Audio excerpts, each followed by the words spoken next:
اگر تم اس وقت مسکرا سکتے ہو جب تم پوری طرح ٹوٹ چکے ہو تو یقین جانو کہ دنیا میں تمہیں کبھی کوئی نہیں توڑ سکتا۔ کھجور کی گٹلی پر ایک باریک سا جھلی نما چھلکا ہوتا ہے جسے قطمیر کہتے ہیں۔ اللہ تعالیٰ فرماتا ہے کہ انسان کا دل اس کا مالک بھی نہیں۔ یہ ایک ایسا دور ہے کہ کوئی اپنے دکھ سے اتنا دکھی نہیں جتنا دوسروں کے سکھ سے دکھی ہے۔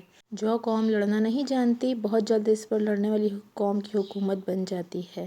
بد نصیب ہے وہ شخص جو والدین کی خدمت کر کے ان کی دعائیں نہیں لیتا اور دوسرے لوگوں سے کہتا پھرتا ہے کہ میرے لیے دعا کرنا۔ یہ نہ سوچو کہ تمہاری دعا کو اللہ فوراً قبول کیوں نہیں کرتا، یہ شکر کرو کہ تمہارے گناہوں کی وہ فوراً سزا نہیں دیتا۔ رشتوں کی خوبصورتی ایک دوسرے کی بات کو برداشت کرنے میں ہے۔ بے عیب انسان تلاش کرو گے تو اکیلے رہ جاؤ گے۔ تو اللہ کی راہ میں مستحق کو بھی دے اور اس کو بھی جو مستحق نہیں ہے۔ اللہ تجھ کو وہ دے گا جس کا تو مستحق ہے اور وہ بھی جس کا تو مستحق نہیں ہے۔